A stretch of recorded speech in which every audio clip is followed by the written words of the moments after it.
नवग्रह स्तोत्र। श्री गणेशाय नमः। जपाकुसुमसङ्काशं काष्ठपेयं महद्युतिं तमोरिं सर्वपापघ्नं प्रणतोऽस्मि दिवाकरं। दधिशङ्खतुषाराभं क्षीरोदार्णवसम्भवं नमामि शशिनं सोमं शम्भोर्मुकुटभूषणं। धरणीगर्भसम्भूतं विद्युत्कान्तिसमप्रभं कुमारं शक्तिहस्तं च मङ्गलं प्रणमाम्यहं।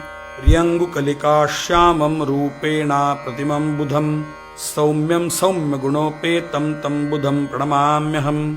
देवानां च ऋषीणां च गुरुं काञ्चनसन्निभं बुद्धिभूतं त्रिलोकेशं तन्नमामि बृहस्पतिं। हीमकुन्दमृणालाभं दैत्यानां परमं गुरुं सर्वशास्त्रप्रवक्तारं भार्गवं प्रणमाम्यहं। नीलाञ्जनसमाभासं रविपुत्रं यमाग्रजं छायामार्तण्डसम्भूतं तन्नमामि शनेश्वरम्। अर्धकायं महावीर्यं चन्द्रादित्यविमर्दनं सिंहिकागर्भसम्भूतं तं राहुं प्रणमाम्यहं। पलाशपुष्पसङ्काशं तारकाग्रहमस्तकं रौद्रं रौद्रात्मकं घोरं तं केतुं प्रणमाम्यहम्। इति व्यासमुखोद्गीतं यः पठेत् सुसमाहितः दिवा वा यदि वा रात्रौ विघ्नशान्तिर्भविष्यति।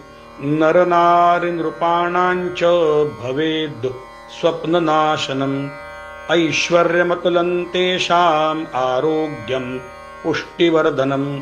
ग्रहनक्षत्रजा पीडा तस्कराद्गिसमुद्भवा ताः सर्वाः प्रशमं यान्ति व्यासो ब्रूते न संशयः। इति श्रीव्यासविरचितम् आदित्यादिनवग्रहस्तोत्रं सम्पूर्णम्।